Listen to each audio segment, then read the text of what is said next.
아멘. 다니엘 4장 28절에서 37절 말씀입니다. 목이 좀 쉬니까 아주 굉장히 갑자기 거룩한 느낌이 드네요. 저 이런 좀 거룩한 목소리를 좀 제가 회복을 해야 되는 거 아닌가 싶기도 하고요. 왜 웃으세요? 거룩한 목소리에서 우리의 거룩함을 찾으면 안 되겠죠? 네, 맞습니다. 예, 하나님 말씀 다니엘 4장 28절에서 37절 말씀입니다. 우리 교독에서 읽겠습니다. 28절입니다. 이 모든 일이 다 나 느부갓네살 왕에게 임하였느니라. 12달이 지난 후에 내가 바벨론 왕궁 지붕에서 나 왕이 말하여 이르되 이 큰 바벨론은 내가 능력과 권세로 건설하여 나의 도성으로 삼고 이것으로 내 위엄의 영광을 나타낸 것이 아니냐 하였더니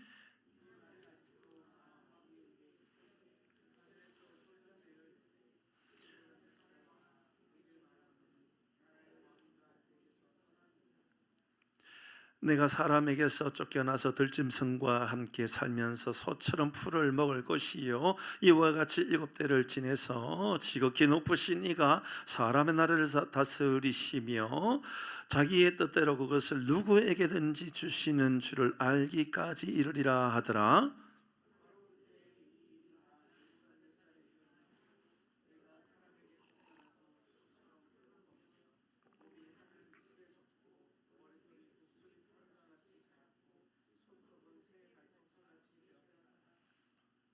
이 기한이 참에 나 느부갓네살이 하늘을 우러러 보았더니 내 청명이 다시 내게로 돌아온지라. 이에 내가 지극히 높으신 이에게 감사하며 영생하시는 이를 찬양하고 경배하였나이다. 이 권세는 영원한 권세요 그 나라는 대대에 이르리로다.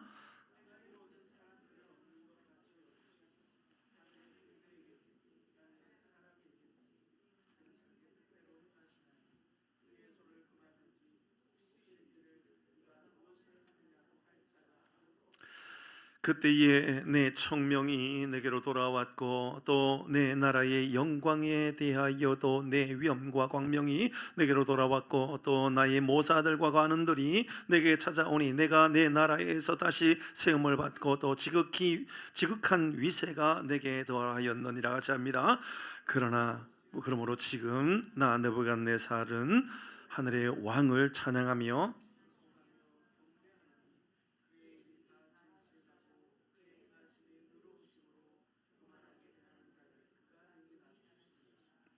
아멘.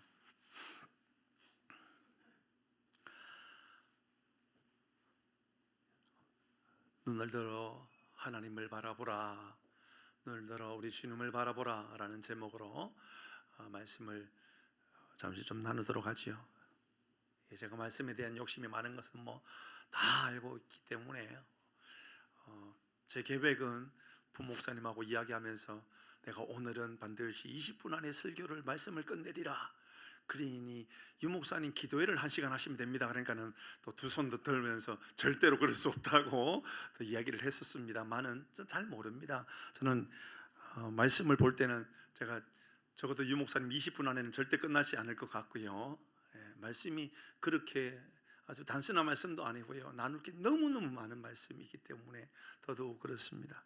먼저 생각할 것은 이 느부갓네살 왕을 망하게 하고 죽이게 했던 가장 큰 원인 교만 맞죠? 그죠? 교만합니다. 그 교만을 오늘 성경은 어떻게 표현하고 있는지 볼까요? 30절인데요 30절 같이 읽어봅니다. 30절 시작. 나 왕이 말하여 이르되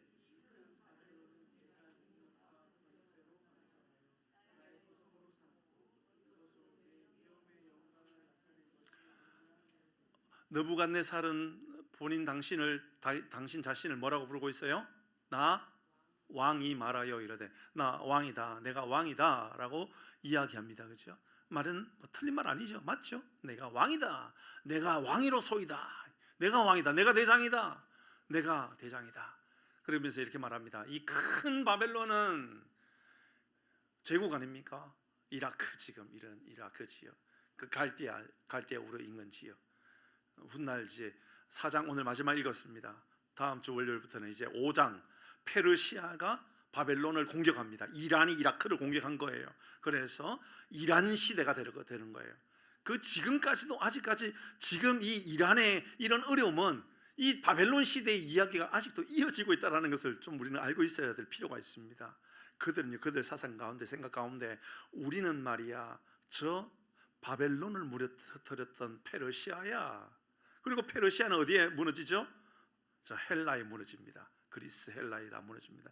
헬라는 또 어디에 무너지죠? 로마에 다 무너져 버립니다.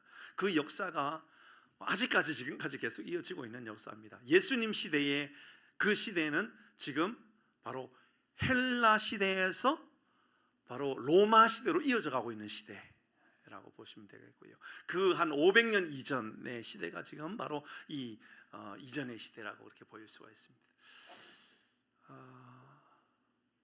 느부갓네살 왕은 이렇게 말합니다. 이 큰 바벨론, 내 능력, 내 권세, 이것을 건설하였다. 그래서 이 도성을 뭐라고 부릅니까? 나의 도성이라고 말합니다. 내 위엄입니다. 내 영광입니다. 이렇게 말합니다.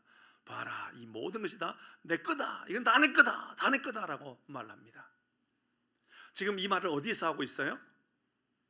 29절입니다. 여러분 29절을 살펴보도록 하십시다. 목사님 29절 앞부분에 있는 말씀을 좀 띄워주시면 좋겠습니다. 29절 같이 읽어봅니다. 시작.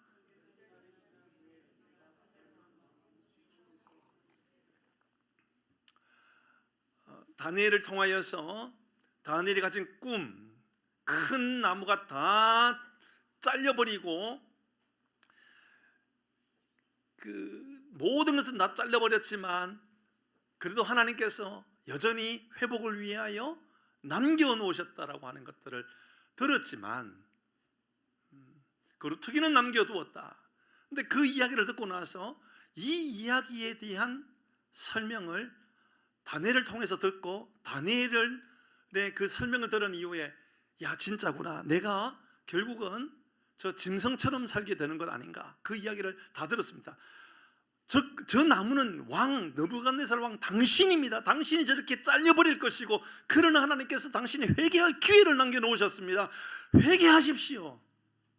누가요? 다니엘이. 어디 사람이요?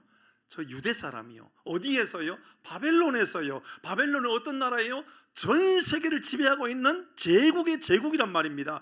그 나라의 중심에서 지가 아무리 높은 자리라 할지라도 바벨론 앞에서 당신이 찍혀 쓰러질 나무이고 당신은 없어지게 되지만 하나님께서 당신에게 회개할 기회에 거루터기를 남겨놓으셨으니 회개하셔야 됩니다. 오늘 회개하잖아요. 뒤에. 그래서 회개하잖아요. 그 회개할 이야기는 뭐 잠시 이따 할 것이고, 그러나 그 전에 나누어야 될 아주 중요한 것, 그는 이 모든 것들이 다 내가 했다라고 생각합니다. 부자가 다 내가 이루었다. 저는 우리 모두가 조심해야 된다고 생각합니다. 그래서 오늘도 병원에 가서 링겔 맞고 영양제를 맞으면서 의사 선생님이 그만 걱정하세요 그러더라고요. 저 걱정은 별로 안 하는 것 같은데요. 아이고 걱정 그만 염려하세요. 저보다 영적인 통찰력이 더 대단한 분이 의사 선생님 같아요. 그분은 제가 목사라는 걸 모르거든요. 제가 목사라는 걸 모르는 의사분인데 그분이 저한테 걱정 좀 그만하라고 그러더라고요. 제가 걱정을 좀 많이 하는가 봐요. 제가 걱정을 안 하는 것처럼 보일지 모르지만 제가 굉장히 걱정을 많이 하는 그런 사람이 되었는가 봐요. 그래서 의사 선생님이 저에게 지난주 오늘이었죠. 지난주 오늘도 링거를 맞았거든요. 그리고 괜찮아져가지고 주의를 잘 이겨냈는데 그때부터 좀 시름시름 안 좋더라고요. 그리고 오늘 또 링거를 맞아가러 갔는데 편도에 왼쪽이 부어 있었어요. 지난주에 금요일은. 오늘은 오른쪽, 어제까지만 해도 오른쪽에 2군데 헐어 있더라고요. 편도에. 편도에요 2군데 헐어 있으면요 너무 힘듭니다, 여러분. 정말 뭘 넘기는 게 너무 힘들거든요. 그래도 전 잘 먹더라고요. 제가 희한하죠. 의사 선생님이 그래요. 그래도 좀 많이 좋아진 것 같으니까 오늘 링거 한 번 더 맞고 주사 맞고 약을 꾸준히 먹으면 괜찮아질 겁니다 그러더라고요.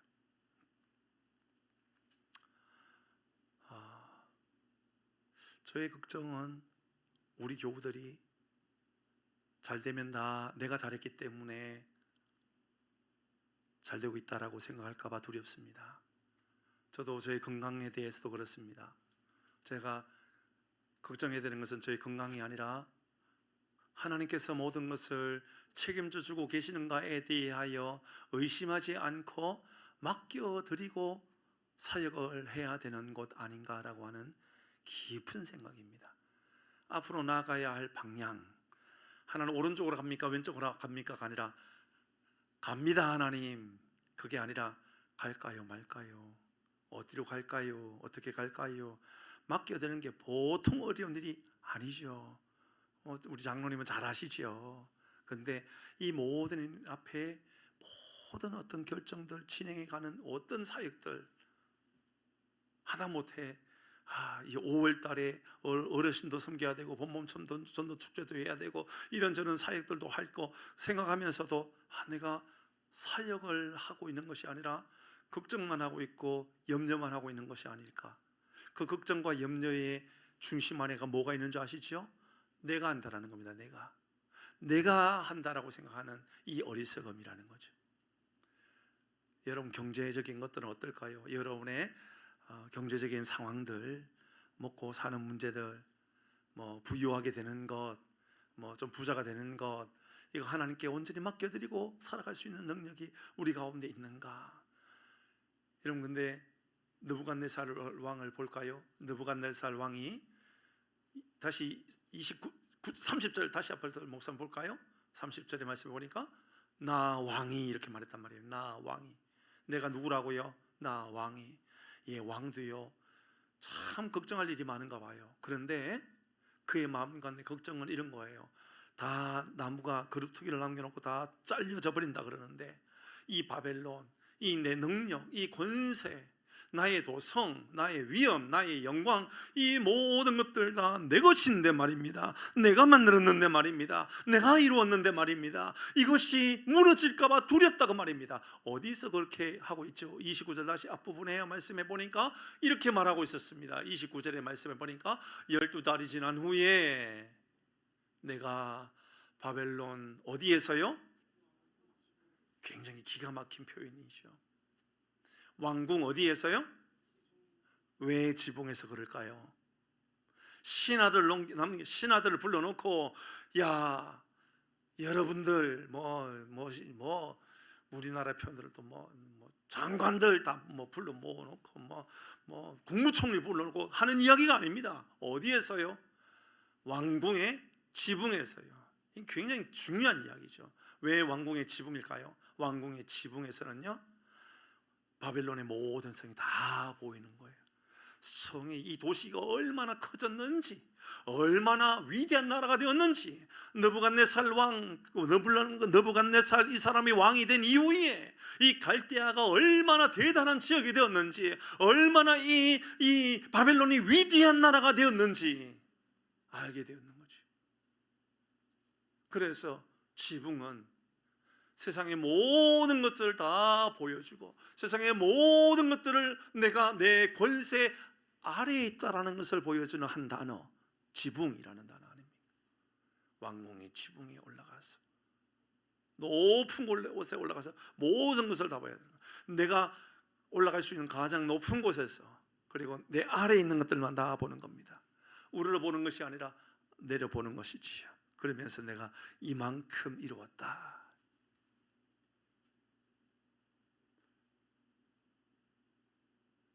저의 목회의 두려움도 이런 두려움이 될까 봐 두렵습니다. 내가 이만큼 이루었다. 혹시나 훗날 그런 마음이 들까 봐 두렵다 그 말입니다. 목사가 그런 위험에 빠지기가 너무 쉬우니까 그렇습니다. 여러분들도 언제나 기억하셔야 됩니다. 저는 우리 교우들이 좋은 차 타고 좋은 집에 살았으면 좋겠지만 좋은 집이 내가 왕이로소이다. 내 능력이요, 내 영광이요, 내 권세요, 내 능력에 모든 결과물들이 이거다라고 말하지 않기를 주의 이름으로 축복합니다. 하나님이 이루셨다, 하나님이 만드셨다, 하나님께서 행하셨다, 그렇게 고백할 수 있는 게 진짜 능력이라는 겁니다. 신명기 8장 1절에서 17절에서 18절 말씀 볼까요? 신명기 8장 17절 18절입니다. 같이 읽습니다. 시작. 그러나 내가 마음에 이르기를 내 능력과 내 손의 힘으로 내가 이 재물을 얻었다 말할 것이라. 18절. 내 하나님 여호와를 기억하라.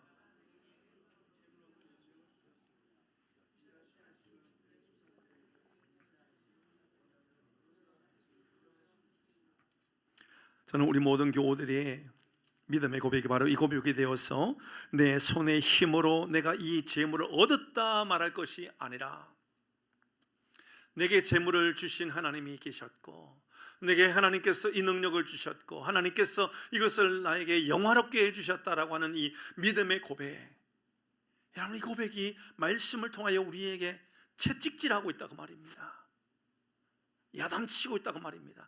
그러니까 이런 야단침 아래에서 찬양이 나와야 되는 거예요. 이런 야단침 아래에서 그래 말이야, 기도로 내가 결단해야지, 절대로 내가 그렇게 살면 안 되겠구나, 그렇게 내가 하나님 앞에 고백하는 게 이게 얼마나 중요한지 모른다고 말입니다. 사랑하는 교회 여러분, 우리 평생에 우리 하나님께서 내게 주신 복을 돌아볼 줄 아는 은혜가 우리 가운데 있기를 주의 이름으로 축복합니다. 아멘. 잠언 16장 18절 말씀, 오늘 아침에 하나님께서 우리 가정을 통하여 주셨던 메시지였었습니다. 저의 삶에 이 새벽에 아침부터 저의 삶에 이 말씀을 주시더군요. 저희 아내를 통하여서. 같이 읽습니다. 잠언 16장 18절 시작. 교만은 패방의 선봉이요 거만한 마음은 넘어짐의 앞잡이니라. 사랑하는 교회 여러분, 교만은 패망의 선봉입니다. 누가 넘어집니까? 교만한 자가 넘어집니다. 그 넘어지게 하는 것이 무엇입니까? 거만한 마음입니다. 두 번째는 그 교만함으로 말미암아 어떻게 되었는가, 어떤 죽음에 이르게 되었는가를 살펴보도록 하십시다. 같이 읽어봅니다. 교만의 최후 죽음이라 그랬는데, 가장 안타까운 그 죽음의 모습이 어떤 모습인지 33절의 말씀을 통하여 살펴보도록 하겠습니다. 33절 시작. 바로 그때에 이 일이 일어나 느부갓네살에게 응함으로 내가 사람에게서 쫓겨나서 소처럼 풀을 먹으며 몸이 하늘 이슬에 젖고 머리털이 독수리 털과 같이 자랐고 손톱은 새 발톱과 같이 되었더라. 어떤 느낌이 들어요? 야인, 뭐 그런 느낌. 어떤 느낌이 들어요? 저도 집상 그 생각이 드네요. 노숙자. 특히 그 마지막에 손톱이 새 발톱같이 되었다. 저걸 보는데 야, 노숙자다 이건 딱 생각이 들었습니다. 다시 말씀을 드리건대, 느부갓네살 왕이 회개했는가 회개하지 않았는가, 저는 좀 회개한 부분 쪽에 좀 비중을 좀 두고 싶어요. 회개한 부분 쪽으로. 왜냐하면 34절 이후의 말씀에 보면 그가 어떻게 회개하는 모습이 나타나는가가 좀 나타나거든요. 그러니까 좀 회개의 모습들이 일부분 있었다라고 느껴집니다. 근데 말씀을 드렸던 것처럼, 새벽에 말씀을 드렸잖아요. 하나님께서 느부갓네살에게 이렇게 강력하게 메시지를 던졌단 말입니다. 머리부터 어깨, 팔, 다리 뭐 다 잘려져 버리고, 뭐 금, 은, 동, 놋 다 잘려 버린다라고 하는 꿈의 환상들, 그게 뭐 어떤 거냐? 그걸 좀 이 세대론자들, 그러니까 모든 시대를 세대로 보는 거예요. 성경에. 그러니까 구약은 뭐 말씀의 시대였다라고 말하고, 뭐 신약은 예수님 시대였고, 오늘날 이 시대는 성령 세대라. 그렇지 않아요, 여러분. 그렇게 해석하면요, 성경의 구약에 나오는 성령은 또 어떻게 해석해야 되고 예수님은 어떻게 해석해야 됩니까? 이렇게 말하면 굉장히 곤란해지기 때문에 그렇게 세대론적으로 해석하는 것은 굉장히 위험합니다. 그러니까 그 세대론자들이 가장 잘 해석하는 것 중에 하나가 바로 이 다니엘서에 나오는 장면하고 요한계시록에 나오는 장면인데, 머리는 바벨 바벨론 시대를 말하는 것이고, 어깨 부분을 페르시아 세대로 이해하는 것이고, 팔 다리 부분은 바로 저 헬라 시대를 이야기하는 것이고, 다리 발 이쪽 부분은 저 로마 시대를 이야기하는 그런 설명을 들었잖아요. 그래서 그 시대가 다 흘러갔다라고 이야기했다, 그렇게 말합니다. 중요한 건 그렇게 강력하게 바벨론이 무너지고, 그리고 이 느부갓네살이 완벽하게 다 무너질 거에 대하여 그렇게 강력하게 이야기했는데, 제가 아무리 성경을 찾아봐도, 이 예레미야의 성경을 찾아봐도, 하박국의 말씀을 찾아봐도 같은 시대의 사람이니 말씀드렸던 것처럼 이 예레미야는 저 예루살렘에서 활동했었던 선지자니까 다니엘이 어쩌다라는 것을 소문만 알고 있겠지요. 정확하게는 잘 모르지 않을까요? 잘 모를 수 있습니다. 물론 이 예레미야는 이 예루살렘에서 사역했으니 전혀 모른다라고까지 보기도 좀 어려운 게, 이 바벨론 제국이 아래 있기 때문에 바벨론의 왕 이 느부갓네살이 어떻게 통치했는가에 대한 설명을 듣는다 그러면 예레미야도 알고는 있을 수 있었을 거라는 생각이 듭니다. 얼마나 알고 있었는지는 잘 모릅니다만 전혀 모르지는 않겠지요. 왜냐하면 제국이라 그랬잖아요.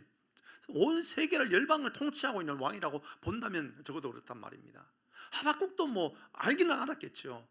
여러분 기억하셔야 됩니다. 하박국은 예레미야는 이만큼 사역을 많이 했고 하박국은 이만큼밖에 사역을 안 했기 때문에 예레미야는 대선지자, 하박국은 소선지자라고 말하는 게 아닙니다. 전혀 아니에요. 우리는 어느 선지자가 훨씬 더 위대한 사역을 많이 감당했는지 잘 몰라요. 성경의 양이 그냥 예레미야는 좀 많고 하박국은 좀 적기 때문에 대선지자, 소선지자라고 부르지만, 대선지자, 소선지자라고 말하는 것 자체가 어폐예요. 그렇게 부르면 안 돼요. 그냥 예레미야면 예레미야고 하박국이면 하박국이, 말라기면 말라기일 뿐입니다. 자, 그들도 다 모른단 말입니다. 다니엘은 느부갓네살 왕이 어떻게 되었는가를,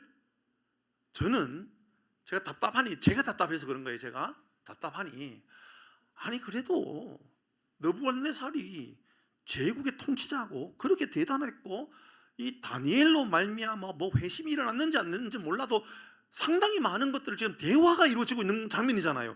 그러면 두 장을 바라는 것도 아니고 10장을 바라는 것도 아니고 한 장 정도는 좀 느부갓네살 왕이 마지막에 어떻게 됐는지 좀 기록해 주면 좋겠는데 33절 한 절이 다입니다. 없어요. 그냥 33절 한 절로 느부갓네살 왕이 어떻게 되었는지 이렇게 설명하는 겁니다. 바로 그때에 이 일이 일어나 느부갓네살에게 응했다. 그대로 이루어졌다. 어떻게 이루어졌는가? 내가 사람에게서 쫓겨나서, 그가 말합니다. 내가 사람에게 쫓겨났다. 소처럼 풀을 뜯어먹고 있었다. 몸이 하늘 이슬에 젖고 노숙하고 있었다. 머리털이 독수리 털과 같이 빳빳해져 가지고 감지 못하는 사람이 되었다. 손톱은 새 발톱처럼 그렇게 되었다. 이렇게 이야기합니다. 이건 뭘 어떻게 설명해야만 이게 설명이 잘 될까요? 먼저는 물론 이 말씀을 우리에게 결국 회개하지 않는 교만의 결과가 이렇다, 그거지요. 답은 그겁니다. 그죠? 회개하지 않는 교만이 회개하지 않았을 때에 바로 이 패망하게 되는 겁니다. 패망의 선봉이 되는 겁니다. 이렇게 망하게 되었어요. 회개하지 않았으니까 다 무너졌죠. 자기의 힘, 자기의 능력이 다 무너졌습니다. 성경은 이 장면에서 느부갓네살이 최후에 어떻게 되었는지 다루는 것이 꼭 요 한 장면인데, 저는 이 장면을 이렇게 그냥 단어를 붙여봤어요. 인간성 상실, 이렇게 표현해봤어요. 인간성 상실. 이상하지 않죠? 이러면 33절 말씀에 인간성 찾을 수 있어요? 없죠? 인간성 상실 그렇게 봐도 됩니까? 교만은 인간성 상실로 이끈다, 이렇게 말해도 됩니까? 그러면 빨리 대답하셔야 되는데요. 교만은 인간성 상실을 만든다, 이해되지요? 로마서 읽겠습니다. 로마서 1장 21절부터 많이 읽어야 돼요. 21절부터 32절까지 읽어야 돼요. 여러분, 하나님을 인정하지 못하고 교만한 삶을 살아갈 때에 인간성이 어떻게 상실되어지는지, 그러니까는 바벨론 시대가 아니라 바로 예수님 시대에, 아니 바울 시대에 로마 시대입니다. 지금 이제 로마 시대, 이 페르시아 시대를 거쳐 이 헬라 시대를 거쳐 로마 시대에 이르렀을 때에 그때도 여전히 인간성 상실은 어디에서 어떻게 나타나는지, 하나님을 잃어버린 교만한 사람들이 인간성을 어떻게 잃어버리는지, 그리고 이 로마 시대는 오늘날 이 시대에 우리와 얼마나 밀접한 관계가 있는지 읽어보자 말입니다. 같이 읽어봅니다. 21절 여러분 읽어주셔야만 되겠습니다. 21절입니다. 여러분 성경 펴십시오. 여러분 성경 앞에 보지 마시고요. 아이고, 그냥 앞에 보고 읽을 텐데, 앞에 보고 읽으실 분은 읽으세요. 괜찮아요. 그러나 성경을 보면서 제가 이 줄을 좀 끄세요라고 할 거거든요. 그러니까는 해보세요. 볼펜은 들고 다니시잖아요, 그렇죠? 간혹은 한 번씩 이제 성경 들고 다니시죠. 성경 들어보세요. 할 거라고 말씀드렸습니다. 21절 같이 있습니다. 천천히 있습니다. 시작. 하나님을 알되 하나님을 영화롭게도 아니하고 감사하지도 아니하고 오히려 그 생각이 허망하여지며 미련한 마음이 어두워졌나니, 교만의 모습입니다. 하나님을 압니다. 교회에 다닙니다. 예수를 믿는다고 말합니다. 근데 하나님의 영광이 아니라 나의 영광을 위하여 살아갑니다. 교만함으로 살아갑니다. 감사하지도 아니합니다. 감사하지 않는 이유는 다 내 능력으로, 내 힘으로, 내 힘의 능력으로 말미암나 남는다라고 말하고 살아가는 그들이 나타나는 현상들입니다. 22절 시작. 교만한 자 맞지요? 맞지요? 교만한 자 맞나요? 맞습니다. 23절 시작. 썩어지지 아니하는 하나님의 영광을 썩어질 사람의 새와 짐승과 기어다니는 동물 모양의 우상으로 바꿨느니라. 좀 뭔가가 이어지나요? 앞에 있는 내용과 이어지지요? 인간성 상실의 한 모습이 이렇게 나타나는 것처럼 보여지지 않나요? 그죠? 24절입니다. 시작. 그러므로 하나님께서 그들의 마음을 정욕대로 더러움에 내버려 두사 그 몸을 서로 욕되게 하였느니라. 내버려 두사, 줄을 끊어 놓으셔야 됩니다. 이걸 신학적으로 뭐라 그러냐면 하나님의 유기라고 말합니다. 하나님의 유기. 하나님이 내버려 두시는 겁니다. 하나님 내버려 두시는 거예요. 내가 잘못한 게 있어요. 내가 하나님 앞에 죄악의 연약한 모습이 있어요. 그런데 내 삶에 아무런 신비롭고 놀라울 만한 이상한 변화들이 나타나지 않는 거예요. 예를 들어서 몸이 아픈 것도 아니고 장사가 안 되는 것도 아니고 장사도 잘 되고 직장생활도 잘 되고 잘 되는 것 같아요. 분명히 내가 하나님 앞에 회개할 장면이 있는데 회개하지도 않았는 거예요. 그때 하나님은 정욕에 내버려 두사, 앞부분에 있는 교만을 그냥 내버려 두사, 하나님의 유기입니다. 그냥 한데 내버려 두는 겁니다. 내버려 둡니다. 왜요? 그렇게 스스로 망하게 되기 때문에 그렇습니다. 스스로 무너지기 때문에 그렇습니다. 그들의 몸을 서로 욕되게 하게 하셨느니라. 25절 시작.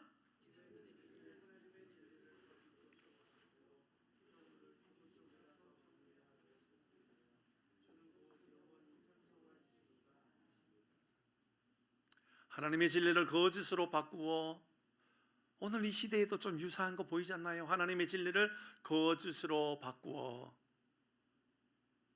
적용할 수 있는 중요한 법안, 간통죄 맞잖아요. 한 가정을 이루는 것,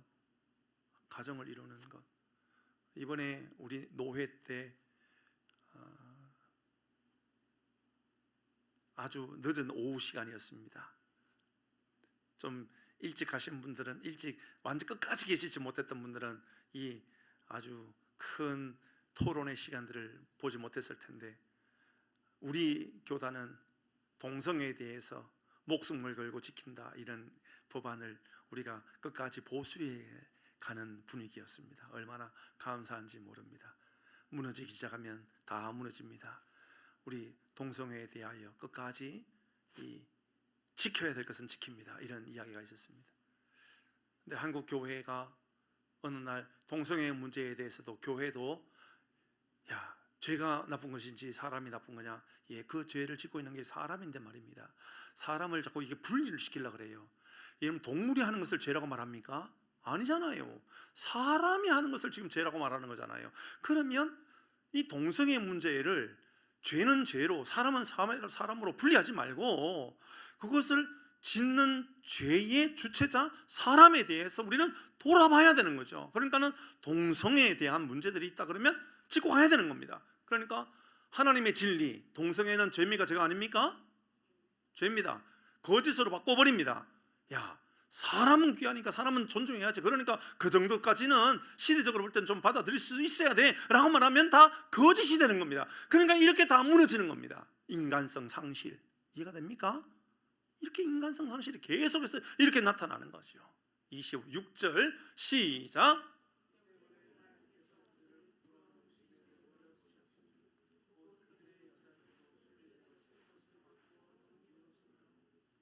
또 26절에도 줄을 끌 게 있죠. 내버려 두셨느니라. 내버려 두셨으니 뭐라고 여기에?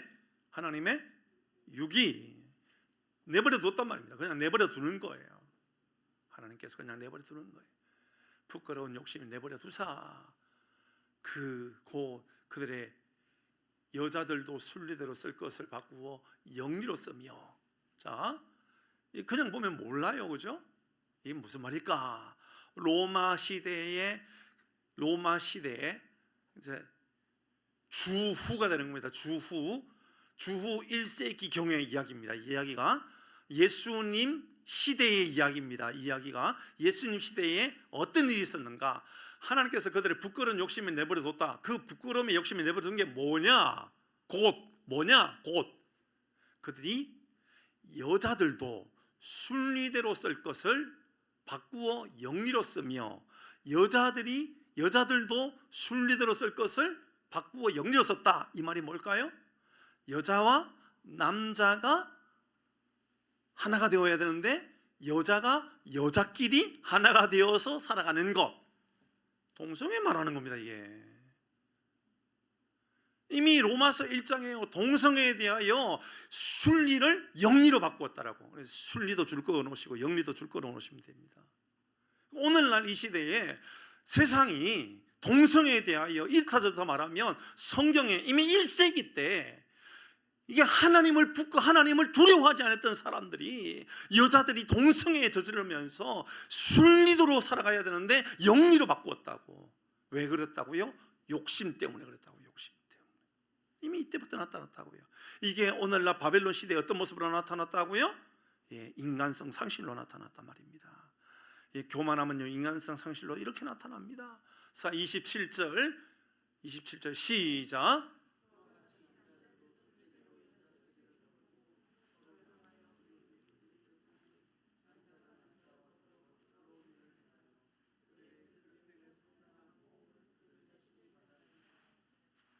똑같이, 그죠? 여기서 27절에서 남자 이야기입니다. 그죠? 남자들도 순리대로 여자 쓰기를 버리고 서로 향하여 음욕이 부를 듯하여 하며 남자가 남자와 더불어 부끄러움을 하여 동성애가 있었다고요. 그들의 그릇 때문에 상당한 보응을 그들 자신이 받았느니라. 이미 그것들이 다 인간성 상실의 모습으로 나타난 거다라고 이야기하는 겁니다. 28절 시작.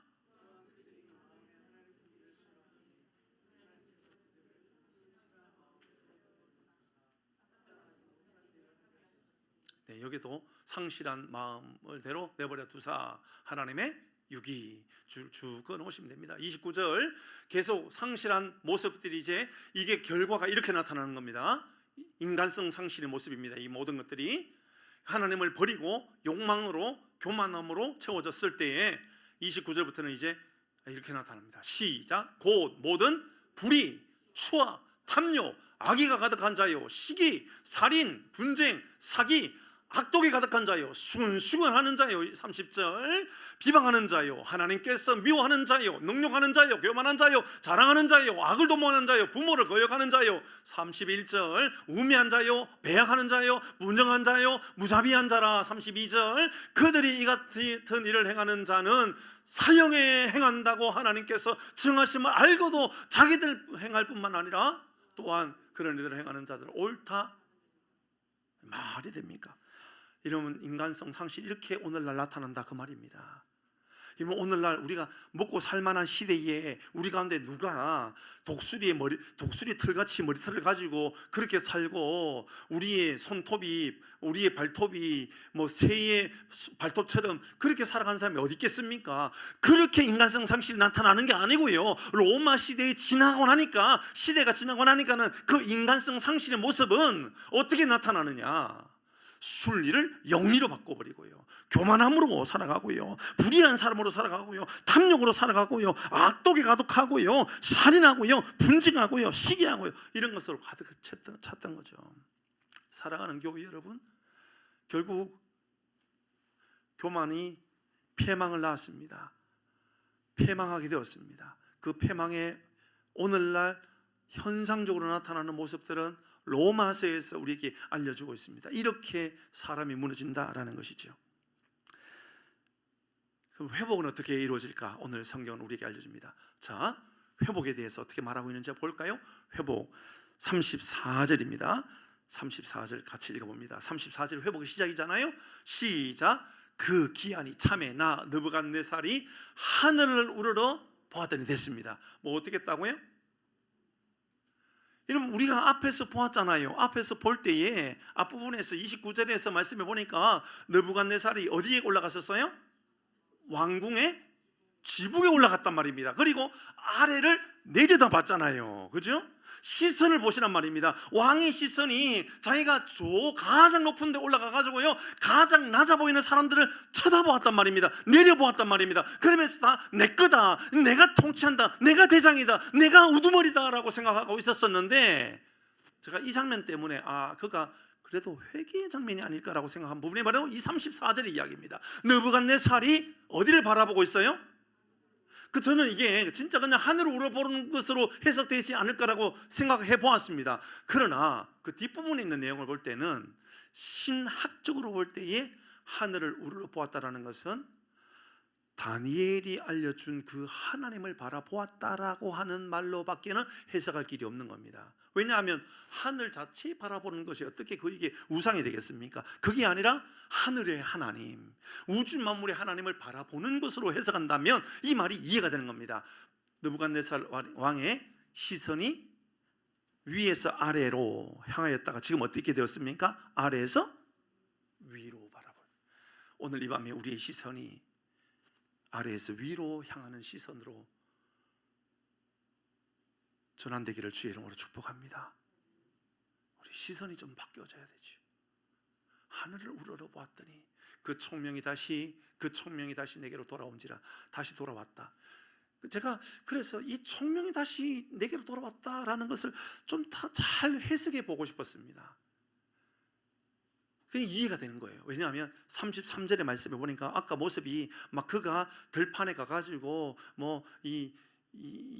노숙 생활하면서 그런 모습이었잖아요. 근데 그냥 그 모습을 그냥 노숙으로만 해석할 것이 아니라 그런 모습 속에서 보여져 있는 좀 정신질환의 모습처럼 보여지는 그런 장면이 분명히 나타나는데, 34절에 하늘을 우러보았을 때, 하나님을 바라보았을 때 인간성 상실에서 인간성 회복으로 나타난단 말입니다. 어떻게 나타나요? 내 총명이 다시 내게로 돌아왔다.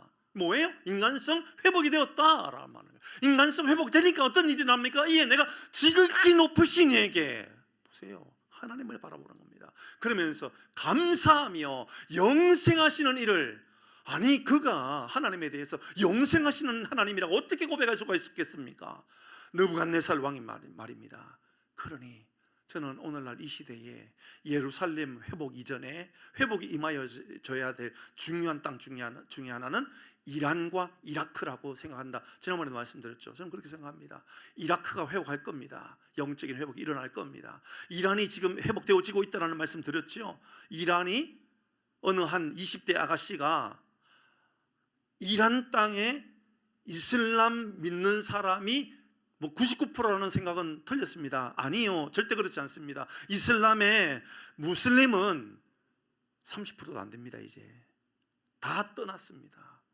무슬림 안 합니다. 그들은 한국에 유학 중인 한국에 유학 중인 이란 여성, 한국에 공부하고 있는 고려대 학생인가, 근데 그 친구가 하는 이야기입니다. 이란은 이미 70% 이상이 이슬람을 떠났습니다.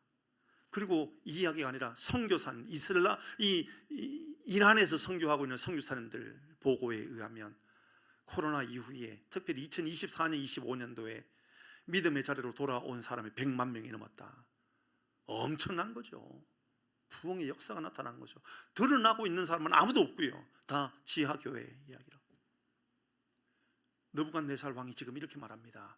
내가 지극히 높으신 이에게 감사하며 영생하시느니, 저는요 이게 소름 돋을 만큼 이해가 안 됩니다. 느부갓네살 왕이 하나님을 향하여 영생하시느니라고 이야기합니다. 그러면서 보세요, 이제 비로소 그는 이렇게 말합니다. 찬양하고 경비하였나이다. 그 권세는 영원한 권세요, 그 나라는 대대에 이르리로다. 사랑하는 교회 여러분, 회복의 가장 중요한 것은 시선의 전환입니다. 위에서 아래로가 아니라 아래에서 위로 바라보는 시선. 우리 평생에 우리 시선이 하나님을 바라보는 시선이 되기를 주의 이름으로 축복합니다. 조금 전에 30장에서 30절에서 이렇게 말했죠. 30절 한번 띄워주실래요, 목사님? 30절에 이렇게 말했잖아요. 기억나십니까? 나 누구요? 나 뭐라고요? 예, 나 왕이. 37절 말씀을 오늘 본문의 말씀 볼까요? 이 말씀 읽고 마치도록 하겠습니다. 시작. 그러므로 지금 나 느부갓네살 왕은, 느부갓네살은 누구라고요? 왕이 누구라고요? 하나님이라고요. 시선이 바뀌니까 믿음의 고백이 바뀝니다. 그래서 저는 이 장면을 볼 때 이 느부갓네살이 좀 회개하지 않았을까라고 생각을 합니다. 제 생각이니까요, 믿음으로 받지 마시고 그냥 생각으로만 생각하세요. 말씀을 마치겠습니다. 예, 유 목사님 설교 40분 했네요. 말씀을 마칩니다. 첫째, 교만하면 안 됩니다. 가장 큰 교만함은 내가 이뤘다라고 말하는 것입니다. 둘째, 교만의 채우는 인간성 상실입니다. 셋째, 회복은 시선 전환입니다. 나의 시선을 주님께로 바꾸는 겁니다. 찬양하도록 하십시다.